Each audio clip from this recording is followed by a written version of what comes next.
Welcome back. Tonight, you are about to spend a winter night inside a medieval castle.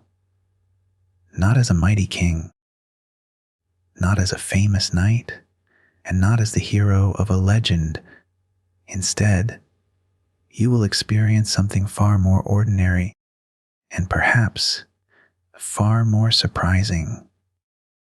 Because despite what many films would have you believe, medieval castles were not warm places filled with endless feasts and glowing fireplaces. They were magnificent. They were powerful, but they were also built from cold stone, and stone remembers winter, long after the sun has disappeared. Before we begin, take a moment to like the video and subscribe if you enjoy these quiet journeys through history.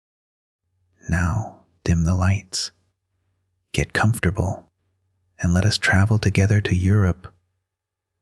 More than 700 years ago, the winter sun hangs low above the horizon. It has been fading for hours, leaving the countryside wrapped in pale shades of gray and blue. The air feels damp rather than snowy. A steady wind carries the scent of wet earth, smoke, and distant pine forests across the hills. Your boots follow a narrow road worn smooth by generations of travelers. Wagon wheels have carved deep ruts into the frozen ground. Pools of yesterday's rain have hardened into thin sheets of ice that crack softly beneath each careful step. Ahead, rising from the landscape like part of the hill itself, stands the castle. Long before you reach its walls, you notice its height. Great towers climb into the darkening sky. Their silhouettes are sharp against the last traces of daylight. No bright banners flutter in the wind tonight. The air is too heavy. Instead, the flags hang almost motionless above the battlements. The castle does not seem welcoming. It was never meant to be. Every thick wall, every narrow window, every tower, every gate exists for one purpose: protection. As you walk closer, more details slowly emerge. The outer walls are built from massive blocks of pale stone, each one carefully cut and fitted by skilled masons many decades before your arrival. Lichen clings to the lower sections where rainwater has run for centuries. Small plants grow from tiny cracks that seem impossible for life to reach. The stone carries the memory of countless winters. It has endured storms, war sieges, and generations of changing rulers, yet it still stands. A flock of ravens circles above one of the towers before settling quietly along the battlements. Their dark feathers blend almost perfectly with the evening sky. Somewhere overhead, a bell rings. Slowly, deliberately, its deep voice rolls across the valley before fading into silence. The day's work is ending. Night is approaching. The castle is preparing to close itself against the darkness. The drawbridge stretches across the moat before you. Its heavy oak planks are worn smooth by horses, carts, soldiers, merchants, and pilgrims who have crossed here over many years. Below, the water reflects the fading light like polished steel. Thin sheets of ice cling to the edges where the wind has been weakest. Two guards stand beside the gatehouse. Their long spears rest comfortably against their shoulders. Neither appears nervous. This is another ordinary evening, another traveler arriving before the gates close. One nods quietly as you approach. The other pulls open the smaller entrance, built into the great gate itself. Its thick oak beams are bound with black iron straps polished smooth by generations of hands. As you step beneath the gatehouse, the sound of the outside world begins to disappear. The wind fades. Your footsteps echo softly against the stone passage.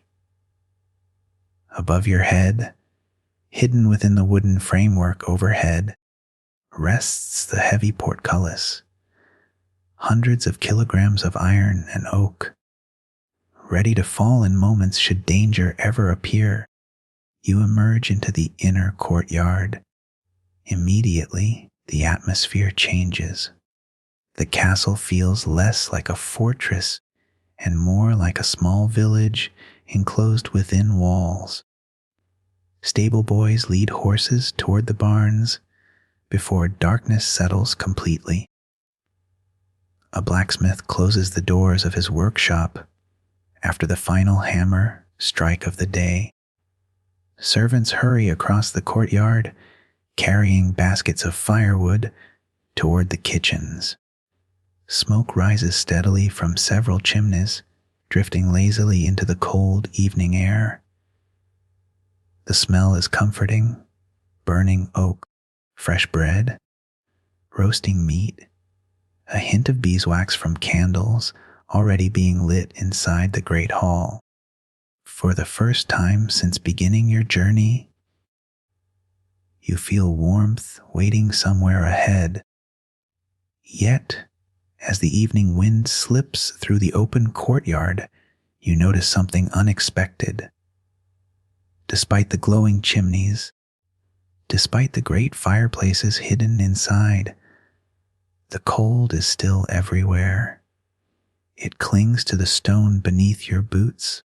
It settles upon the walls. It lingers in the air itself. Tonight, you are about to discover that surviving a winter night inside a medieval castle required far more than simply building a fire. The heavy wooden door closes behind you with a deep, echoing thud. Almost immediately, the sounds of the courtyard become distant. The wind no longer rushes past your ears. The cries of ravens disappear. Even the steady rhythm of boots upon frozen stone fades into silence. You stand still for a moment, not because you are tired, but because your eyes need time to adjust. The great hall is dimly lit, far dimmer than most people imagine.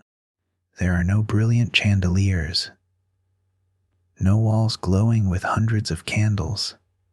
Light is expensive. Every candle consumes valuable beeswax or tallow. Every torch requires constant attention.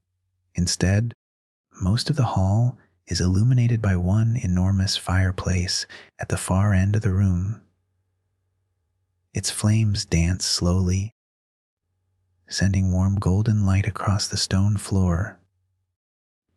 The fire does not brighten the entire chamber. It simply pushes the darkness a little farther away. Massive oak beams stretch overhead, supporting the high timber roof.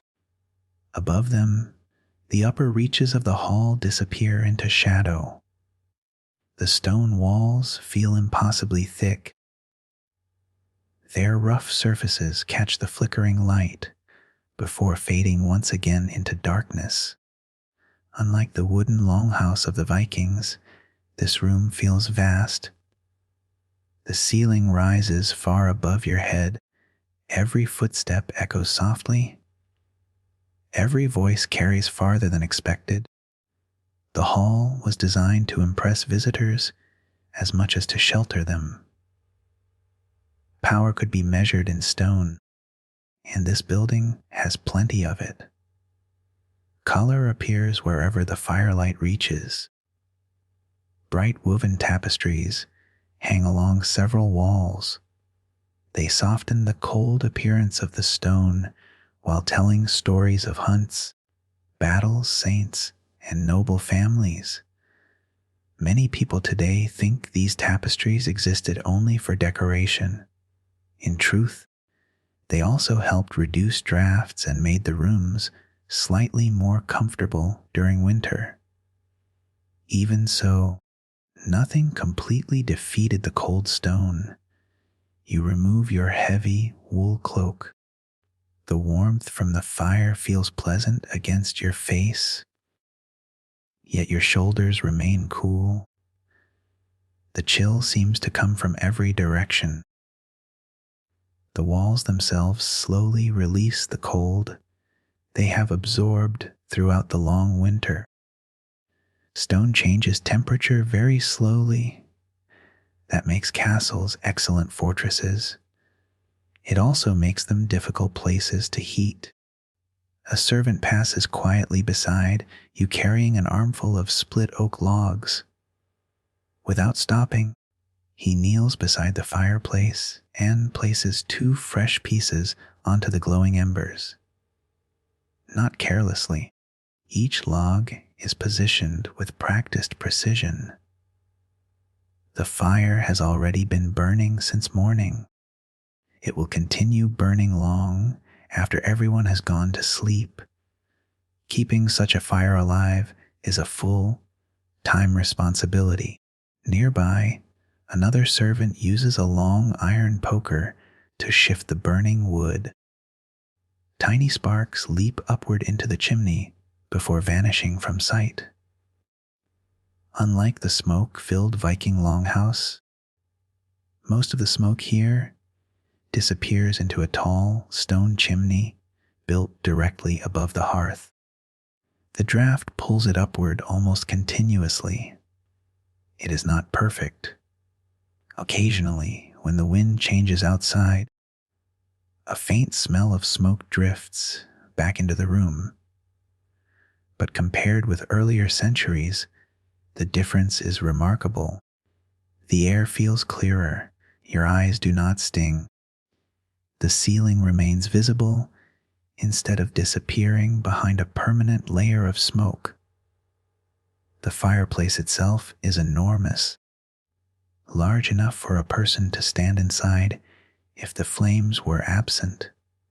Its stone arch has blackened over many years of soot. Iron hooks hang from a heavy crossbar where cooking pots can be suspended above the fire. Today, only glowing embers remain beneath one side, while fresh flames rise beneath the other. Someone has carefully arranged the fire for both warmth and cooking. Nothing about it is accidental. You notice something else. Very few people stand close to the walls. Without thinking, everyone gathers nearer to the fire. Servants polishing wooden cups. A pair of guards quietly speaking between shifts. An elderly steward reading from a parchment by candlelight.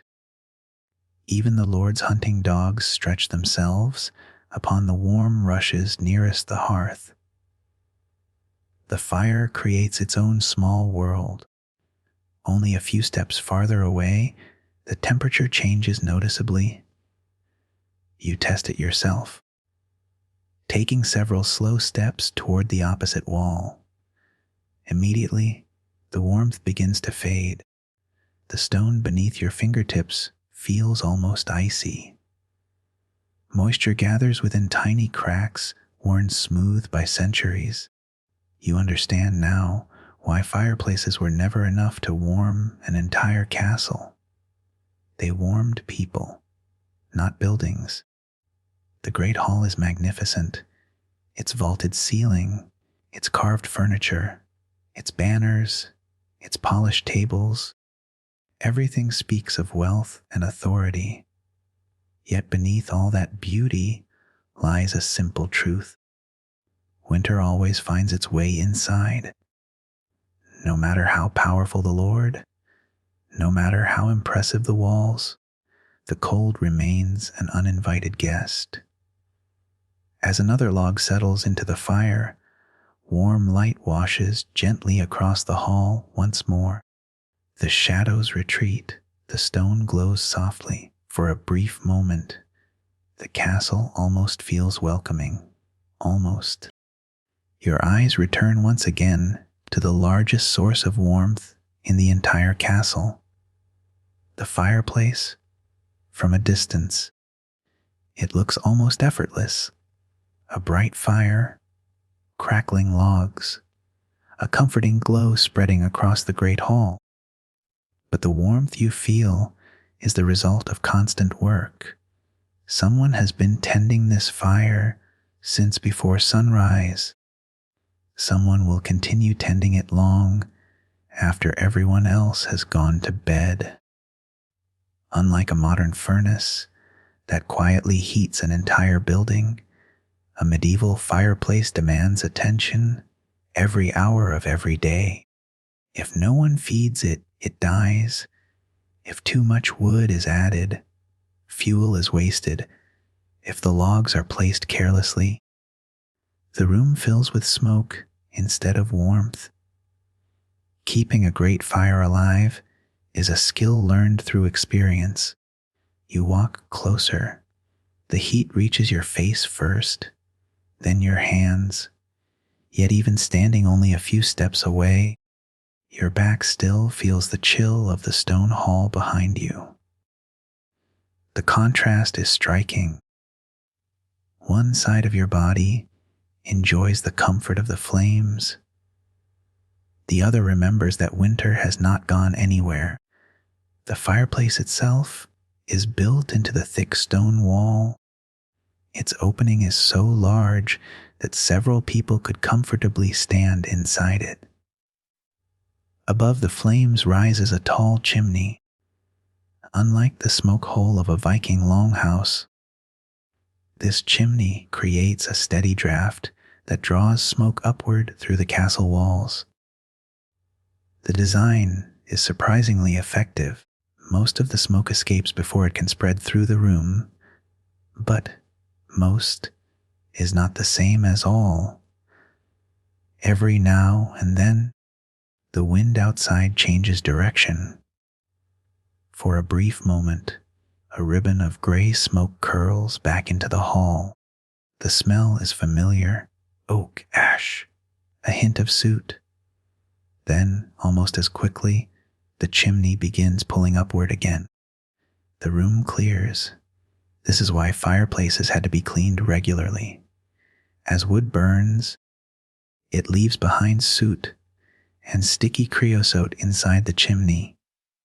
If enough of it builds up, the draft weakens. Smoke begins to linger indoors. In the worst cases, a neglected chimney could even catch fire itself. Castle servants knew this well. Keeping the fireplace clean was just as important as keeping it burning. Beside the hearth rests an assortment of tools. An iron poker nearly as tall as your shoulder, heavy tongues for shifting burning logs, a broad shovel for removing ash, a sturdy brush made from bundled twigs.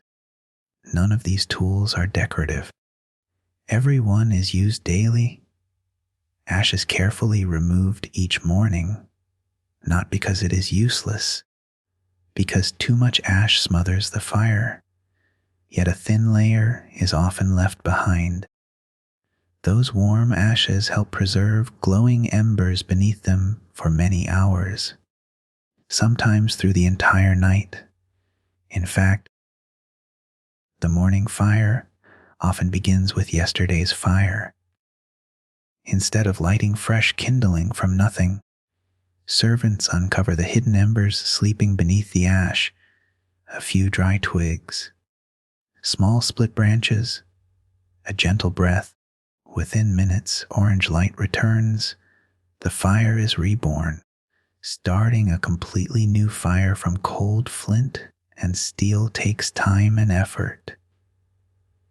Protecting yesterday's embers is much easier. You watch as another servant carries in fresh logs. They are not green, not freshly cut. The wood has been seasoning for many months beneath covered shelters where rain cannot reach it. Dry wood burns hotter, produces less smoke, leaves less soot. Every log stacked beside this fireplace represents work completed long before winter arrived. Trees had to be selected carefully, felled, trimmed, split, transported, stacked, protected from moisture. A castle could consume astonishing amounts of firewood during a single winter. Entire forests helped feed its fireplaces.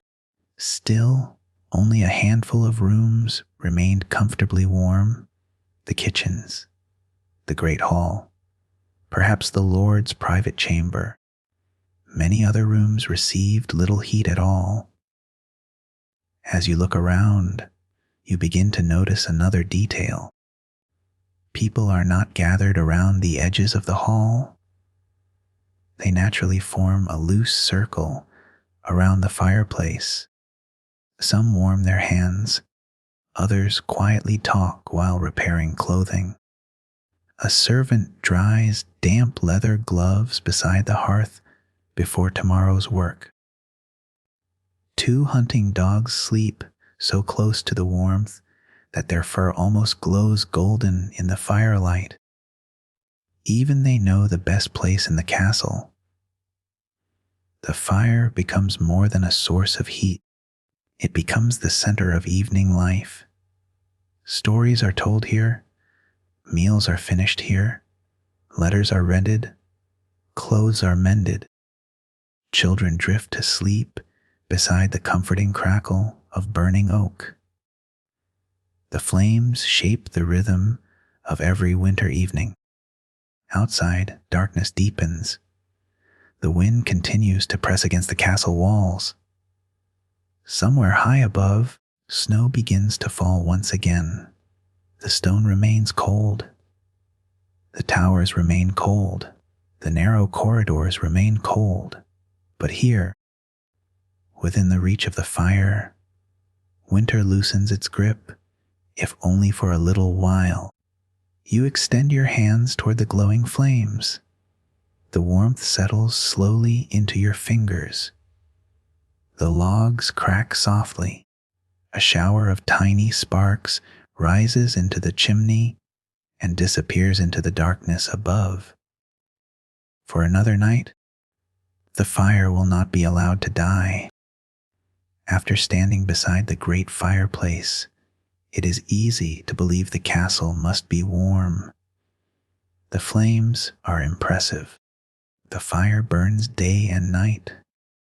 Smoke rises steadily through the chimney. Servants carry an armful after armful of seasoned oak. Surely, a building this magnificent should feel comfortable. Yet as you step away from the hearth, the warmth begins to disappear almost immediately. Within only a few paces, you notice the change. The air feels cooler. Another few steps, and the cold quietly returns. By the time you reach the far wall of the great hall, the difference is impossible to ignore. You rest your hand against the stone. It is icy, not frozen, but cold enough to draw warmth from your skin within seconds. The wall has been standing here through every winter storm for generations. It has absorbed weeks of cold weather. Even with a roaring fire nearby, stone releases that cold only very slowly. In many ways, the castle itself behaves like a giant block of rock. It remembers winter. The thick walls that protect everyone during a siege also make heating the building remarkably difficult. Some sections of the outer walls are nearly 2 meters thick. That enormous mass keeps the structure strong. It resists fire. It withstands enemy attacks. It supports towers that reach high above the surrounding countryside. But it also means that every fireplace is fighting against an immense reservoir of cold stone. The heat simply cannot spread very far. As you continue walking, another draft brushes lightly across your face. You stop. Where did it come from? There are no broken windows, no open doors. Yet the air is moving. You glance upward. The windows are small, far smaller than those found in modern homes. Many contain pieces of glass set within lead frames. Others are covered with wooden shutters or stretch parchment, depending on the wealth of the castle and the period. Glass exists, but large panes are rare and expensive. Even when windows are closed, tiny gaps remain, enough for cold air to find its way inside. The same is true for the doors. Massive oak planks fit together remarkably well, yet timber expands and contracts with changes in temperature and moisture. Small openings appear around the edges, invisible at first glance, perfectly large enough for winter air to slip through. The castle is never completely sealed, and no one expects it to be. You notice that thick tapestries hang wherever possible. Rich colors glow softly in the firelight. Scenes of hunting, religious figures, coats of arms, stories woven carefully into heavy wool. To a modern visitor, they might seem like beautiful decorations. They are, but they also serve another purpose. The dense fabric traps a thin layer of air between itself and the stone wall. It does not make the castle warm. Nothing can truly do that. But it softens the chill enough to make life more comfortable. Rushes cover much of the floor beneath your feet. Fresh bundles of reeds and herbs have been spread across the stone. They provide a little insulation. They absorb moisture carried in by muddy boots. Sometimes fragrant herbs such as lavender, mint, or rosemary are mixed among them when available, adding a pleasant scent as people walk across the hall. The floor still feels cool beneath your boots, but it is kinder than bare stone. You pass beneath one of the narrow windows. The fading daylight filters through slightly uneven glass. The view outside is beautiful. Snow drifts quietly across the courtyard.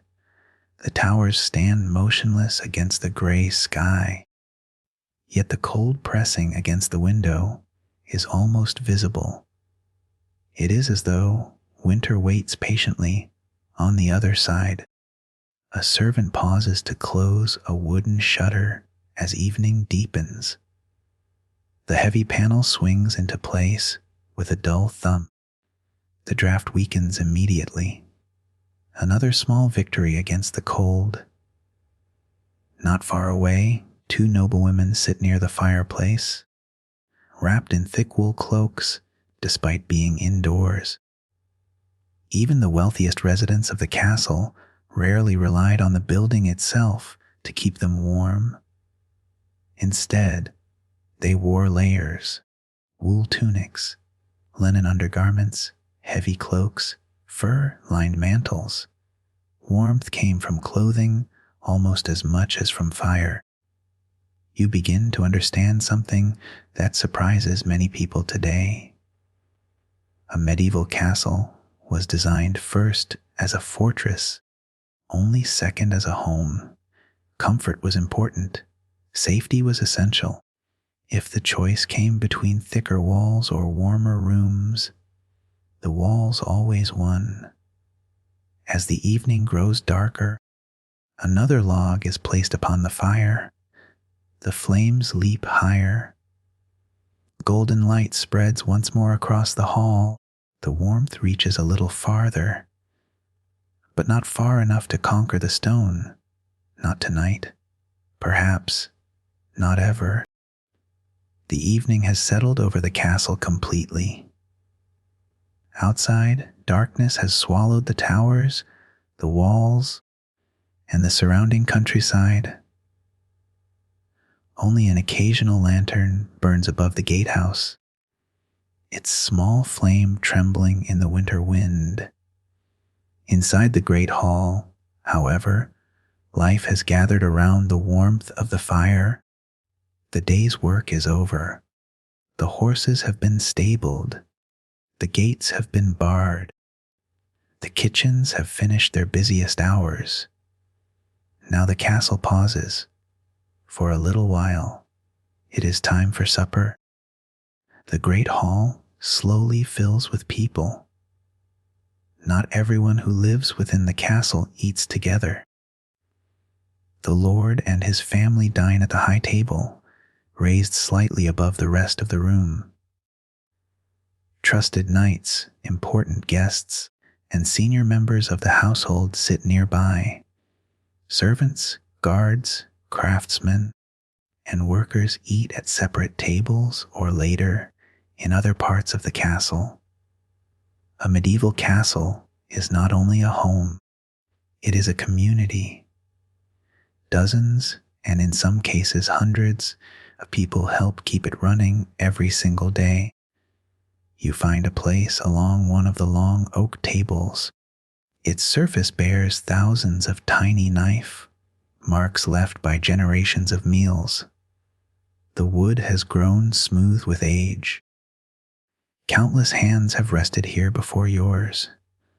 Above you, iron chandeliers hold dozens of candles. Their light is gentle rather than bright. Flames flicker whenever someone opens a nearby door. Together with the great fireplace, they fill the hall with a warm golden glow. The room smells wonderful. Fresh bread, roasted meat, onions, leeks, herbs, and always smoke drifting gently from the enormous hearth. Several servants emerge from the kitchens, carrying large wooden platters. No one hurries. The rhythm of the meal feels calm, practiced, almost ceremonial. Tonight's supper begins with thick slices of dark bread. Made from rye or barley, it is dense and filling. The loaf is cut with long knives before being passed from one person to the next. Nothing is wasted. Every crumb matters. A large bowl of pottage soon follows. This humble dish appears on castle tables almost every day in one form or another. Its ingredients change with the season: barley, peas, beans, leeks, turnips, perhaps cabbage, sometimes pieces of salted pork or beef. Everything simmers together for hours until the flavors become rich and comforting. It is not extravagant, but after a cold winter day, it is exactly the meal your body hopes for. Nearby, another platter carries roasted chicken seasoned with herbs gathered during the summer. A small dish of soft cheese rests beside it.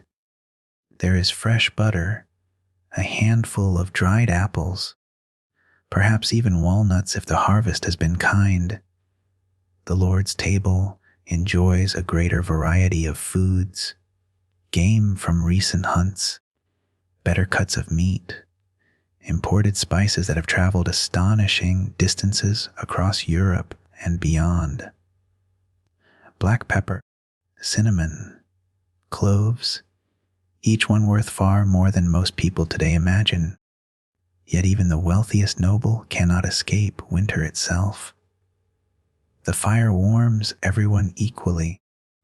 The cold waits for everyone equally. As bowls and trenchers are passed from hand to hand, conversation fills the hall. No one shouts.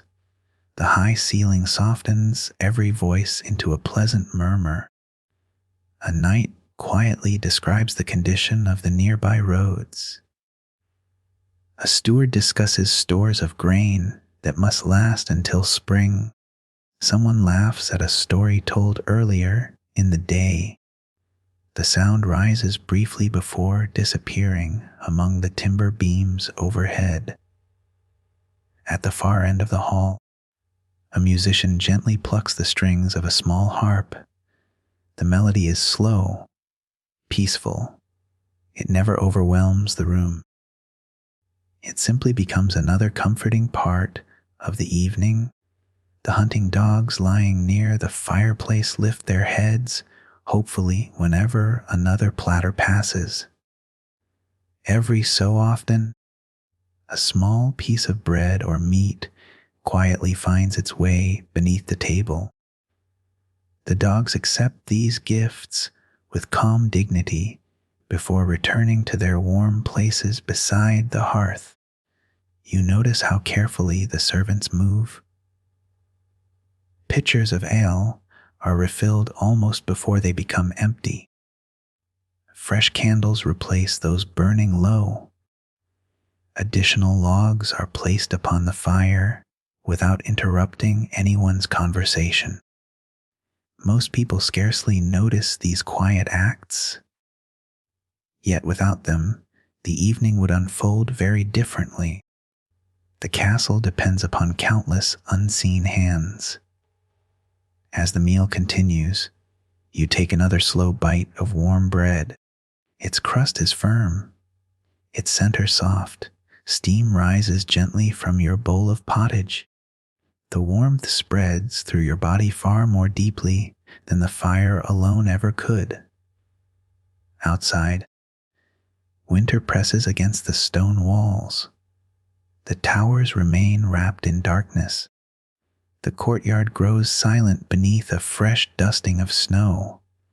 But here, within the glow of candlelight and the steady warmth of the great hearth, the castle feels, if only for a little while, less like a fortress and more like a home. The last of the evening meal has come to an end. Wooden bowls are gathered. Candles burn a little lower. The great fire continues its steady crackle at the far end of the hall. Outside, night has fully claimed the countryside. The castle is no longer simply ending its day.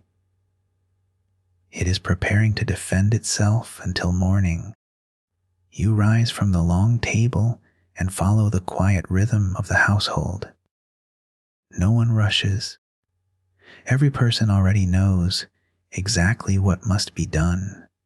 These same tasks have been repeated every evening for years, perhaps for generations.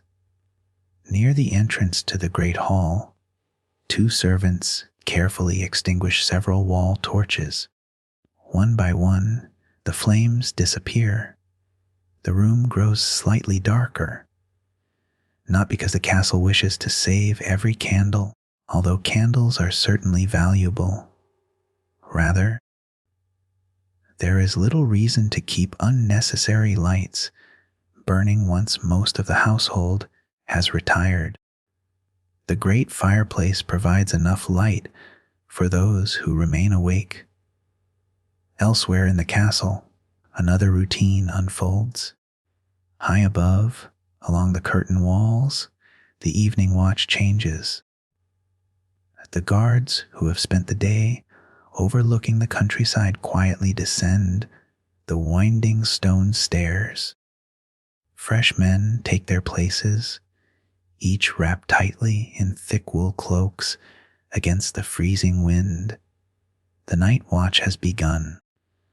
From one of the towers, the sound of footsteps echoes faintly through the stone passages.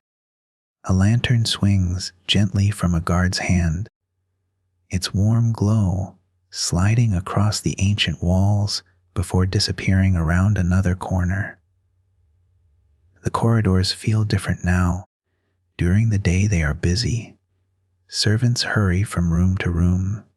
Messengers carry letters. Craftsmen transport supplies. Now, Most of those sounds have faded away. Only an occasional pair of footsteps disturbs the silence.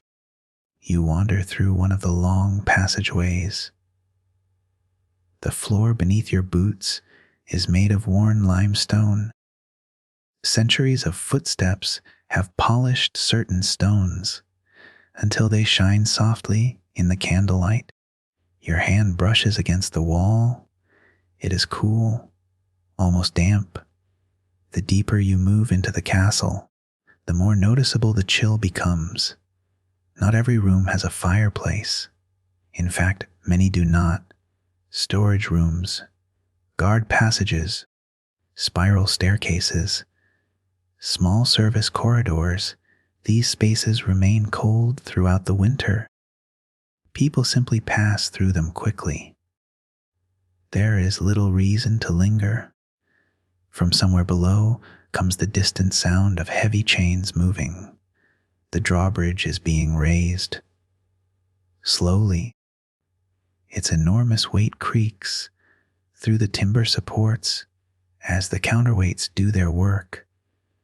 A few moments later, a deep wooden thud echoes faintly through the walls. The bridge has reached its resting position. The castle is closed. Anyone arriving now must wait until morning. Near the gatehouse, another servant slides thick wooden bars across the inside of the great entrance doors. Each beam is carved from solid oak. 2 men are needed to lift it into place. Iron fittings scrape softly against stone. The gate is secure. Only then does the gatekeeper allow himself a quiet breath of satisfaction. Outside, snow continues to fall. Fresh flakes settle upon the bridge, the courtyard, the towers. Soon every footprint left during the evening will disappear beneath a clean white blanket. Inside, life grows quieter with every passing minute. In the kitchens, enormous cauldrons have already been cleaned. The day's ashes are swept neatly into iron buckets. Knives are sharpened before being returned to their places. Fresh bread dough is prepared for tomorrow morning. The work never truly ends. It merely pauses for a few hours. Near the hearth, one servant carefully arranges several large oak logs beside the fireplace. Enough fuel for whoever rises before dawn to rebuild the morning fire. Nothing is left to chance. Running out of dry wood during winter could leave an entire room bitterly cold before breakfast. Nearby, another servant trims the wick of a beeswax candle. Its flame immediately burns brighter. Without regular trimming, candles smoke more heavily and produce less light. Even something as small as a candle requires quiet attention. You notice that many windows are now closed behind heavy wooden shutters. The castle grows darker, warmer, not by much, but enough that every small effort becomes worthwhile. Every closed shutter, every barred door, every carefully tended fire, every folded tapestry. Each one helps hold back the winter for another night. The wind continues to sweep around the towers. You hear it only faintly now. The thick stone walls absorb much of its voice. What remains is a gentle murmur somewhere beyond the windows. The castle has transformed. Only an hour ago, it was alive with movement. Now it feels almost asleep. Only the guards remain fully awake, their quiet footsteps upon the walls. The occasional glow of a lantern moving across a distant tower. The reassuring crackle of the great fire. These are the last signs that someone is watching while everyone else rests. Within these ancient walls, Night has officially begun. The great hall is growing quieter. Most of the candles have burned low. Only the great fireplace continues to fill the room with its gentle golden light. One by one, people begin to disappear through heavy wooden doors, climbing narrow staircases, or walking along stone corridors toward their sleeping chambers. You follow them. A servant carries a single beeswax candle ahead of you. Its small flame dances with every step, throwing soft shadows across the rough stone walls. The corridor feels noticeably colder than the great hall. Without a roaring fireplace nearby, the castle quickly reminds you what it is made of. Stone, cold, silent stone. Your footsteps echo softly beneath the vaulted ceiling. Somewhere far away, another door closes with a deep wooden thud. The sound travels surprisingly far through the empty passage. You pass narrow arrow, slit windows cut deep into the walls. Even with wooden shutters closed, you can still feel the faint chill drifting inward. The air smells different here, less like smoke, more like old timber, beeswax, wool, and cool stone that has quietly held the nights cold for centuries. At last, the servant stops before a heavy oak door. Black iron hinges catch the candlelight. The latch lifts with a quiet click. The room beyond is smaller than you expected. Modern films often imagine castle bedrooms as enormous chambers filled with luxurious furniture. Most were not. Even noble bedchambers were surprisingly simple. Comfort came from warmth rather than excess. The walls are built from the same pale stone as the rest of the castle. Their thickness is impressive, yet standing close to them, you can almost feel the cold resting just beyond the surface. A woven tapestry hangs beside the bed. Its rich colors soften the room, depicting a hunting scene with deer disappearing into a dense forest. Beautiful, certainly, but it also serves another purpose. The heavy wool traps a layer of air between itself and the stone, making the room just a little less cold. Every little improvement matters during winter. A small fireplace burns quietly in one corner, far smaller than the enormous hearth in the great hall. Its flames are modest, just enough to make the chamber comfortable for sleeping. The chimney draws the smoke upward almost silently. Occasionally, a tiny spark disappears into the darkness above. Beside the fire rests a neatly stacked pile of dry oak logs, enough for the night. Enough, perhaps, until morning. Keeping several fireplaces burning throughout a castle requires enormous amounts of wood. For that reason, only the most important rooms receive their own fires.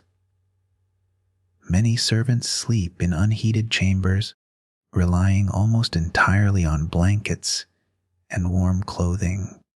You move toward the bed. It stands much higher than modern beds.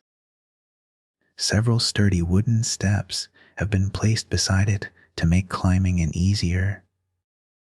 The height is practical. Warm air naturally rises, while colder air settles closer to the floor. Sleeping higher means spending the night in slightly warmer air. It is only a small difference. But during winter, small differences matter. Heavy curtains surround the bed on all sides, deep green wool lined with soft linen. When drawn closed, they create a smaller space around the sleeper.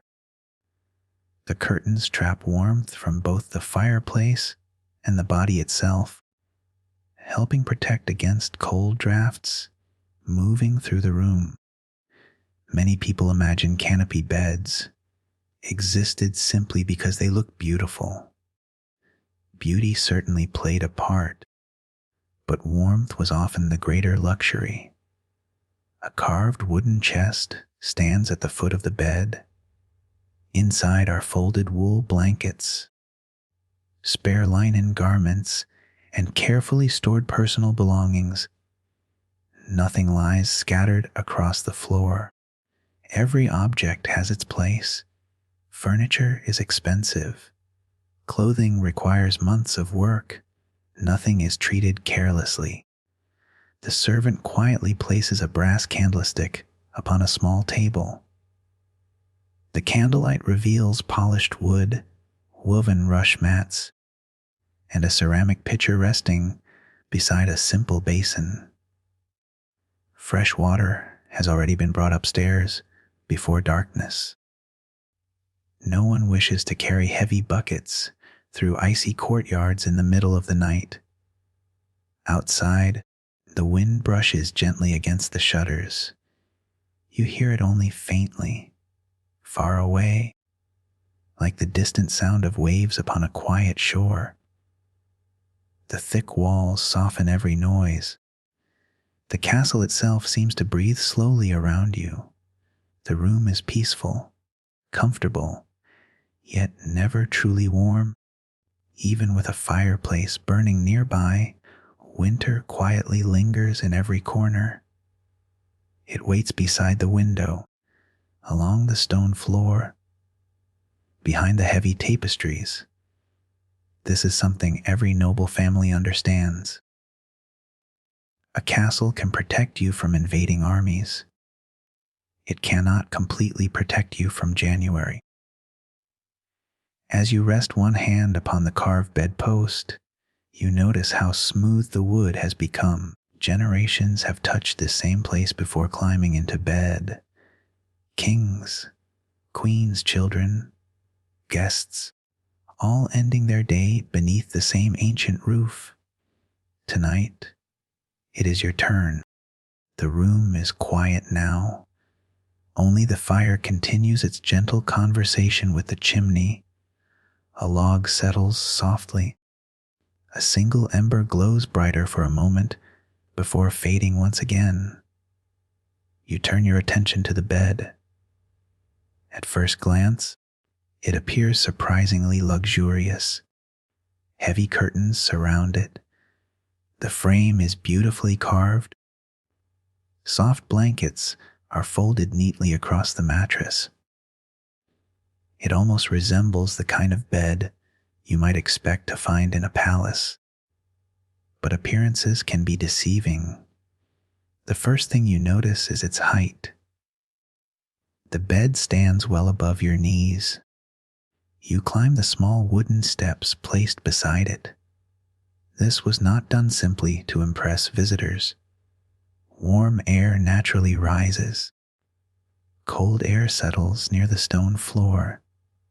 Sleeping higher could make the night slightly more comfortable, only by a few degrees. Yet during winter, even a few degrees mattered. You sit carefully upon the edge. The mattress yields beneath your weight, not like modern memory foam, not even like a modern spring mattress. Instead, it feels firm, supportive, alive with natural materials.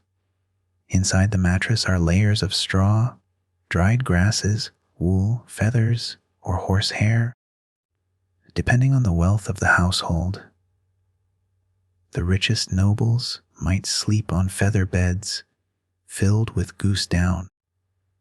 Others rested on straw covered by thick quilts. Even among the wealthy, mattresses required constant care.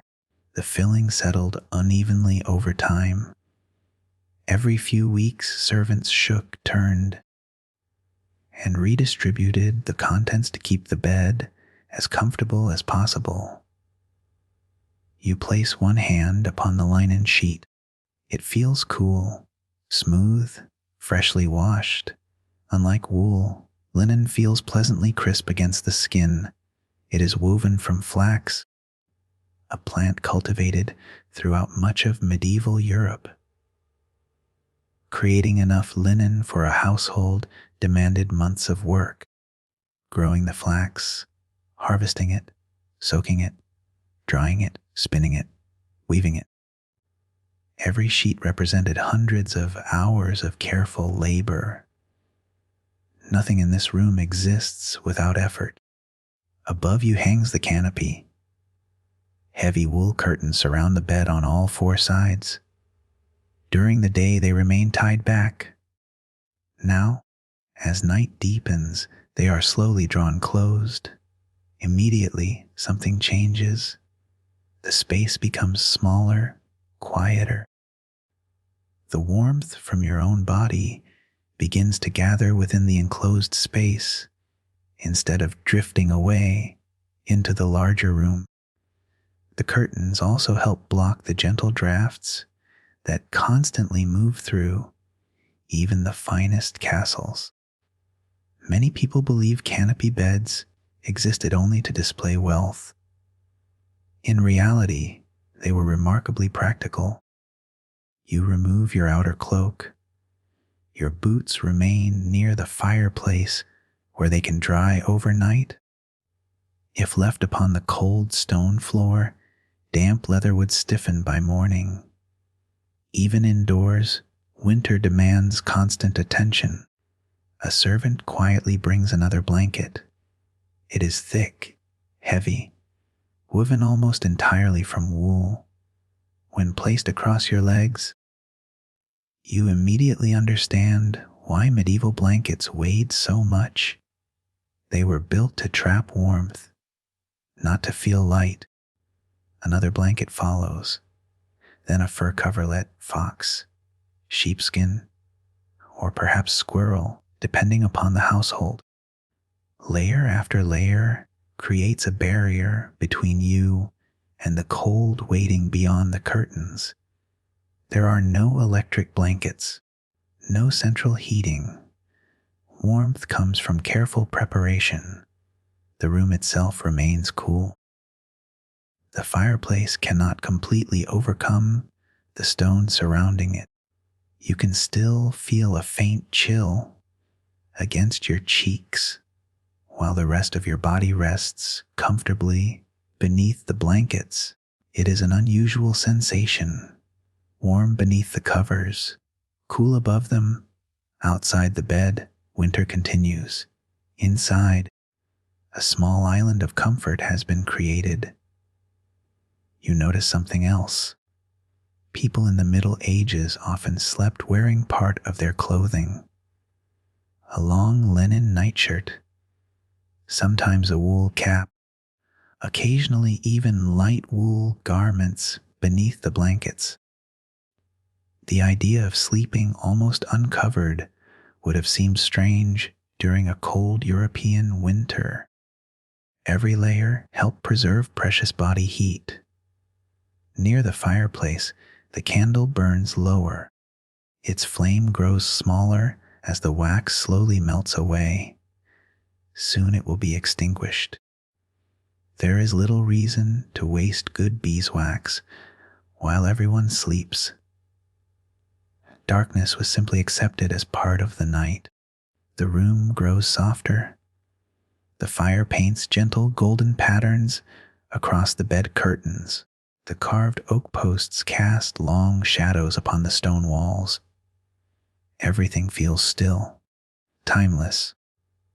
It becomes clear that the greatest luxury inside a medieval castle was never the carved furniture, nor the expensive tapestries, nor even the stone walls themselves. It was the simple comfort of climbing into a warm bed after another long winter day. Outside, the castle remains cold. Inside the curtains, for a few peaceful hours, winter finally feels far away. The castle has finally fallen asleep. The great hall stands empty. The last candle has been extinguished. Only the great fireplace continues to glow softly beneath a blanket of ash, its fading embers casting a faint orange light across the ancient stone. You lie quietly beneath the heavy bed curtains. For a few moments, it almost feels as though the entire world has stopped.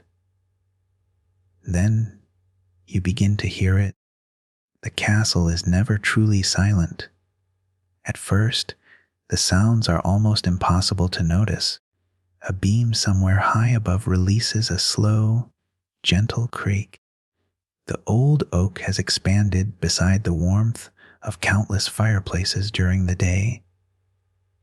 Now, as temperatures slowly fall again, the timber settles almost imperceptibly. The sound is familiar, comforting.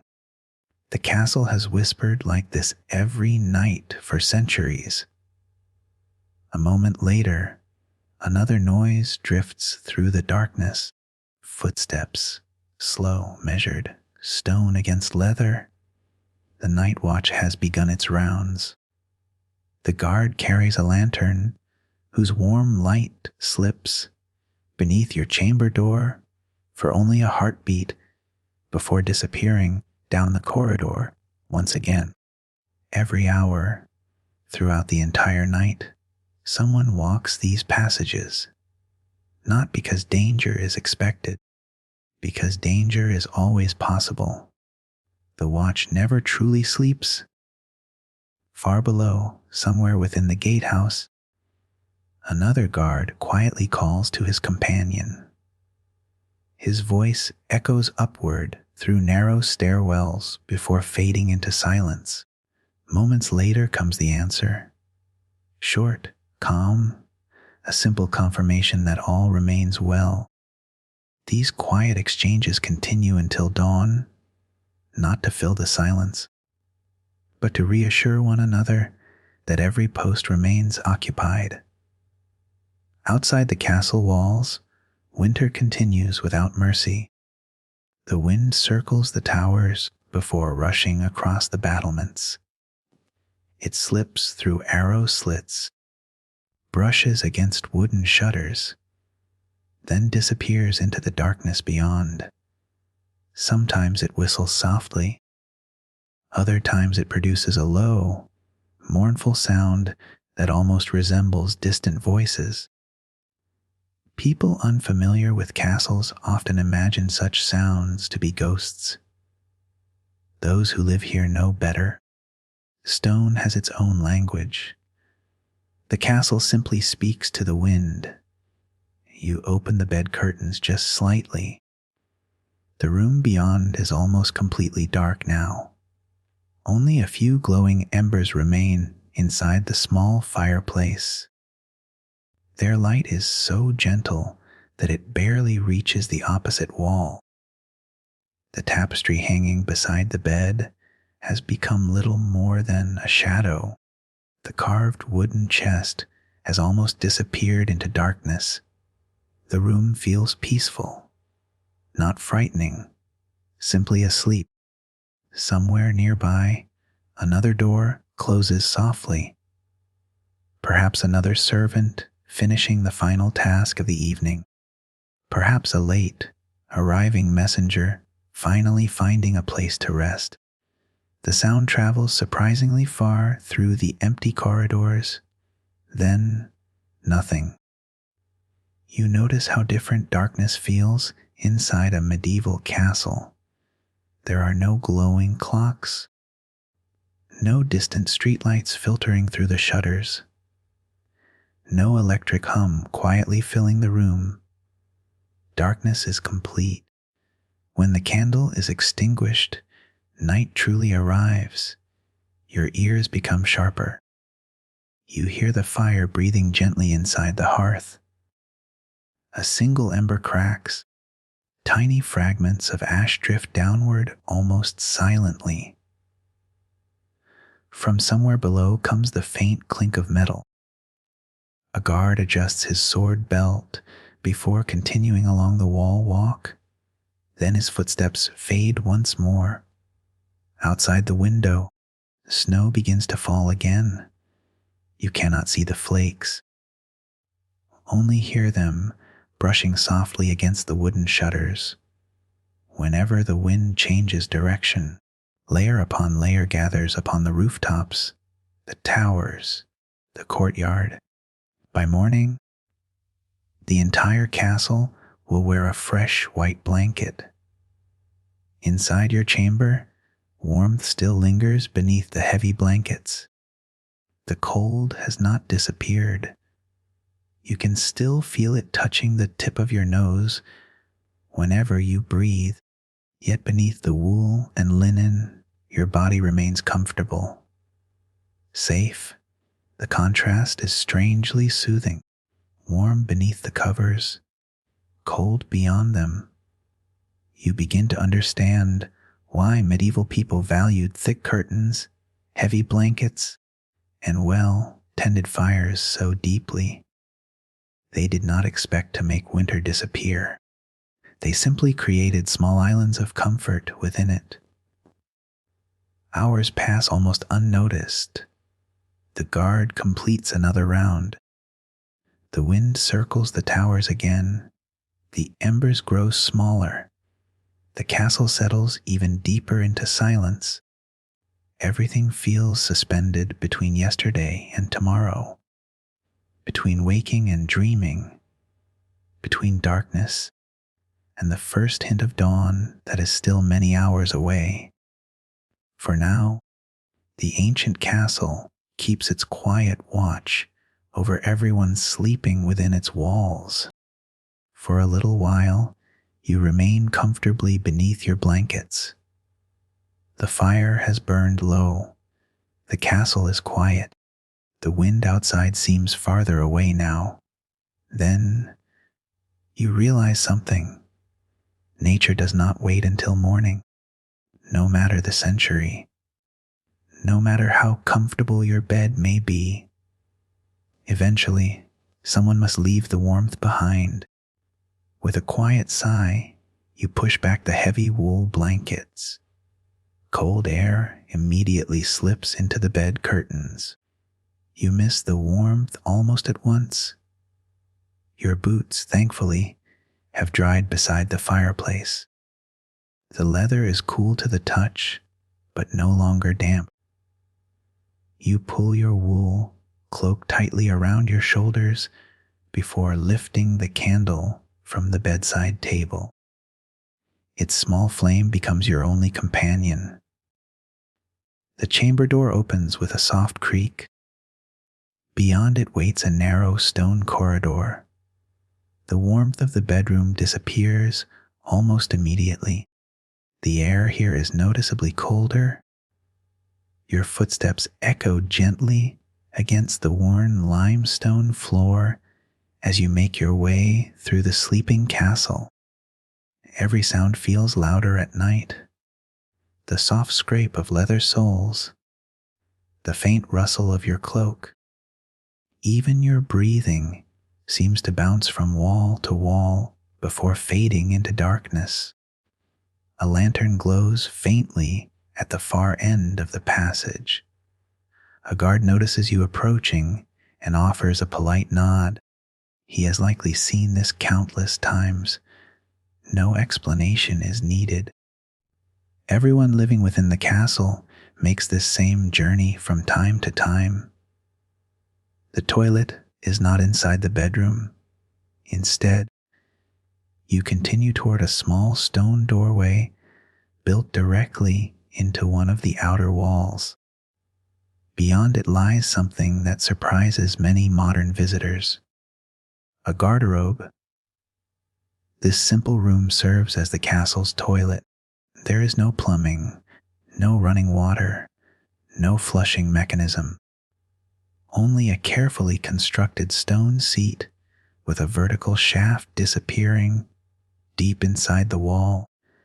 The waste falls through the shaft into a pit below, or, in some castles, directly into the moat or an area beyond the outer walls. To modern ears, the idea sounds unpleasant, yet for its time, It was a remarkably practical solution. The builders understood something important.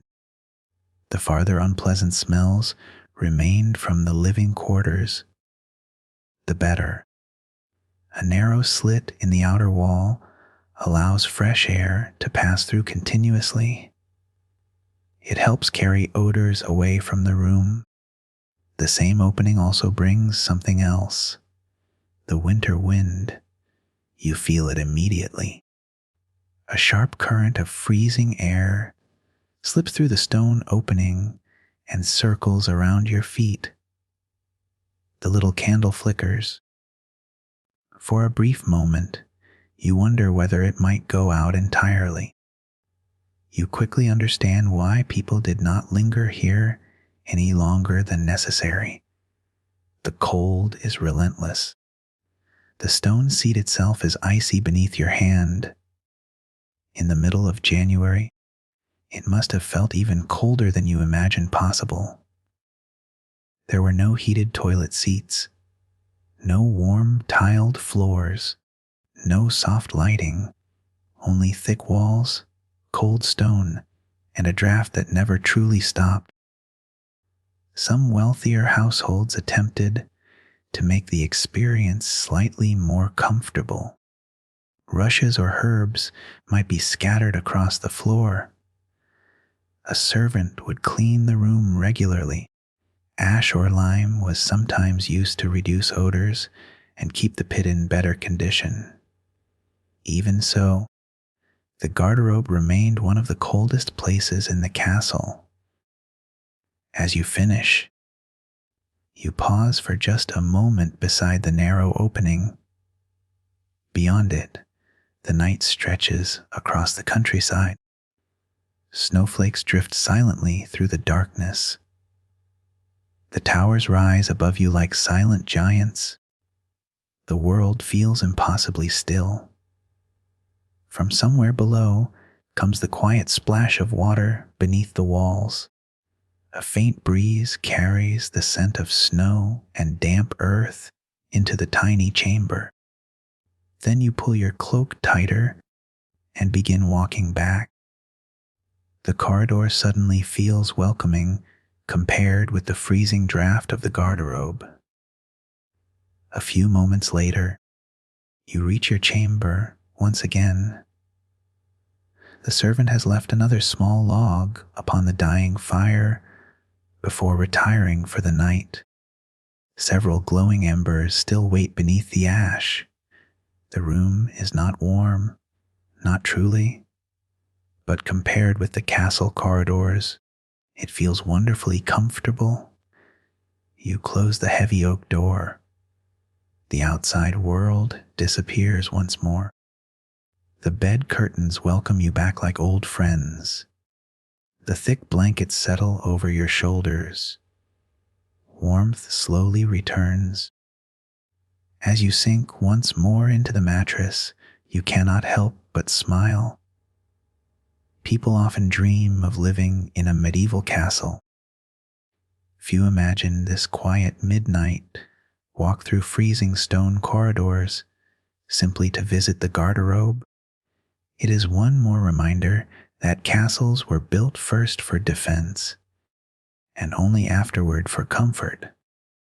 Tonight, the warmth of your bed feels more precious than ever. At some point during the night, the castle grows even quieter. The wind still circles the towers. The guards continue their patient watch along the battlements. Yet something has changed. The deepest hours of darkness have arrived.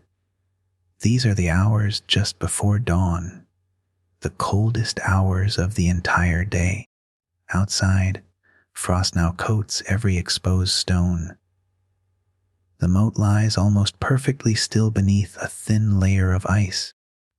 Snow has covered every footprint left in the courtyard the evening before. The castle seems frozen in time. Inside your chamber, the fire has nearly burned itself out. Only a handful of glowing embers remain beneath soft gray ash. Their orange light is so faint that it barely reaches the edge of the hearth. The room feels cooler than it did when you first climbed into bed, not painfully cold, just enough to remind you that every fire eventually needs attention. You remain beneath the blankets. The warmth trapped inside the bed curtains is precious now. Outside them, the room feels noticeably colder. It is easy to understand why people lingered in bed for a few extra moments whenever they could. Then, somewhere within the castle, a door opens, softly, almost silently. Another follows. The day has not begun for everyone, but for a few people, it already has.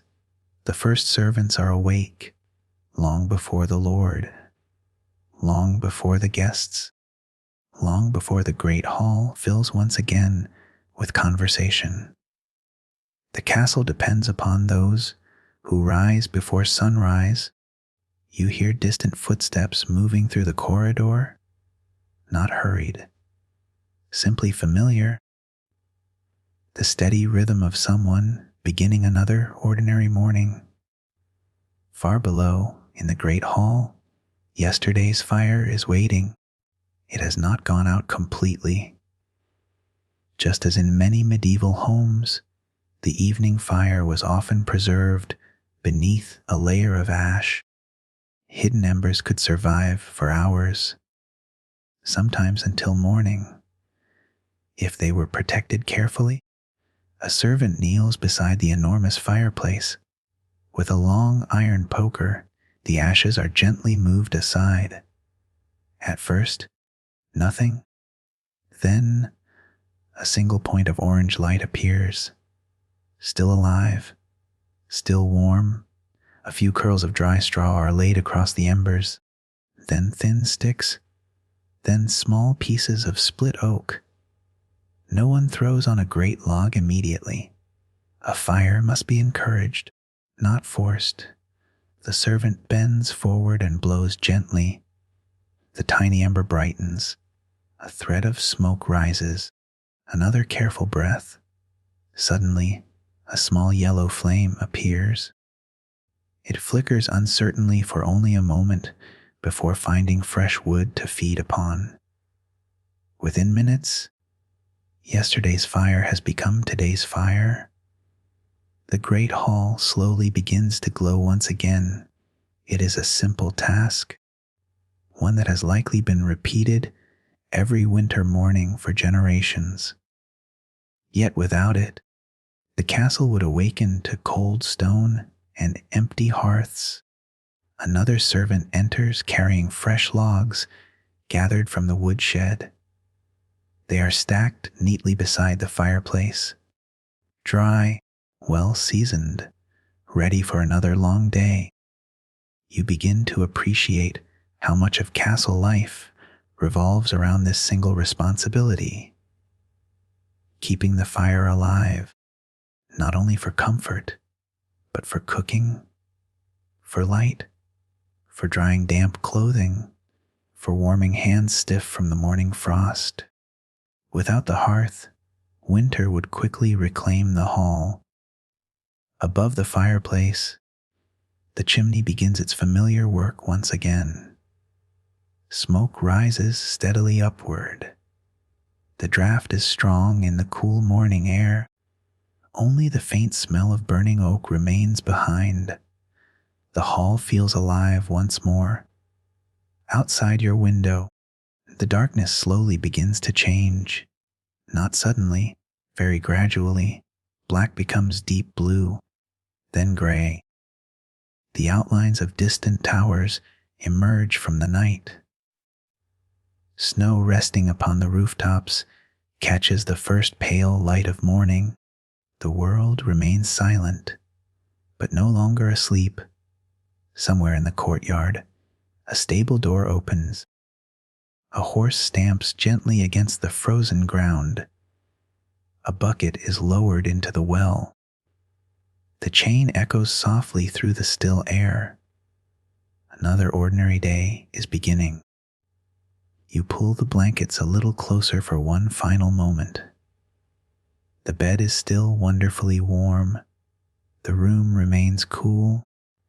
Yet you know that downstairs, the great hall is already filling with fresh firelight.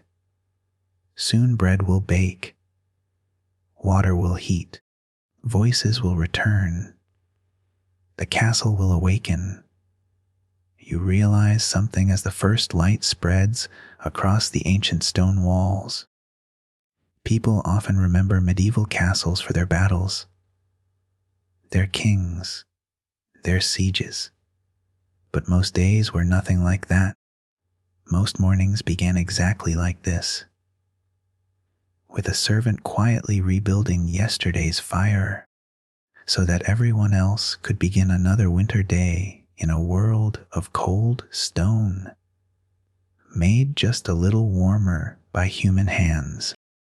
For a few peaceful moments, you remain exactly where you are, wrapped beneath layers of wool and linen, listening. The castle is no longer asleep, but neither is it fully awake. It exists in that quiet space between night and morning, a place known well by everyone who has ever lived within these ancient walls. The fire downstairs has grown stronger now. Although you cannot see it from your chamber, you can almost imagine the warm light spreading across the great hall once again.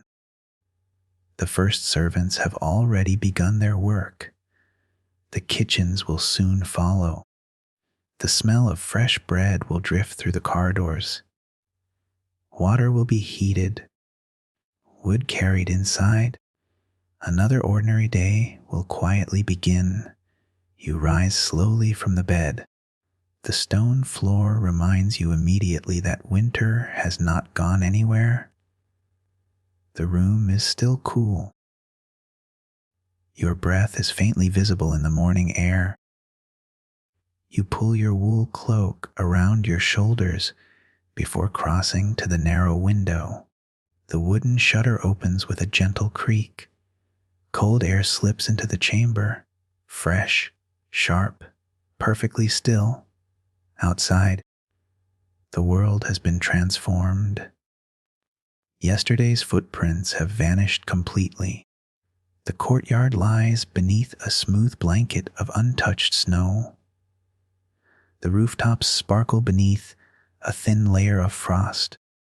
Smoke rises peacefully from several chimneys, climbing almost straight into the pale morning sky. The storm has passed. In its place comes one of those rare winter mornings that feels almost silent. The first rays of sunlight touch the highest tower. Only moments later they reach the battlements, then the chapel roof. Finally, they spill gently into the inner courtyard below. Golden light and white snow create a scene of extraordinary beauty. The castle no longer appears harsh. It feels peaceful, timeless. A stable door opens. A groom leads the first horse into the frosty morning air. The animal breathes deeply, clouds of white mist rising from its nostrils. Nearby, chickens cautiously emerge from their shelter, leaving the first fresh tracks across the untouched snow. A servant carries 2 wooden buckets toward the well. Another sweeps snow from the stone steps before anyone else awakens. The castle is coming to life. Not with excitement, not with noise, but through dozens of quiet routines performed almost without thought. The same routines repeated yesterday, the same routines that will be repeated tomorrow. From somewhere across the courtyard, the castle bell rings. It's slow. Steady sound rolls across the frozen valley. The guards who spent the long night upon the walls are finally relieved. Their replacements greet them with tired smiles before beginning another watch. Life continues without ceremony. Inside the great hall, breakfast is already being prepared. Fresh logs settle into the great fireplace. Large iron pots begin warming above the flames. The smell of toasted bread mixes with oak smoke and melting snow carried in on heavy boots. You step into the hall once more. The room feels familiar now. Yesterday evening, everything seemed enormous, cold, almost intimidating. This morning, it feels different. You recognize the polished oak tables, the great stone fireplace, the tapestries warming the walls, the dogs sleeping beside the hearth, the servants quietly tending the fire. The castle has become less of a fortress and more of a home. You realize that surviving a winter night here was never about bravery. It was about preparation, about people who knew exactly when to cut firewood, how to build a chimney that carried smoke away, how to weave thick wool blankets, how to hang heavy tapestries against freezing stone, how to preserve yesterday's embers so today's fire could begin with ease. Thousands of small skills, passed carefully from one generation to the next. That is how castles survived winter, not through grand speeches, not through heroic battles, but through ordinary people quietly doing ordinary things remarkably well. As the morning sun fills the great hall with soft golden light, the fire burns steadily once again. The walls are still cold. The towers still stand against the winter sky. The wind will almost certainly return before evening. But for now, the castle is warm enough. The family is safe. Another winter night has passed, and another medieval day has begun. Thank you for spending this peaceful night inside a medieval castle. Sleep well, and I'll see you on our next quiet journey through history.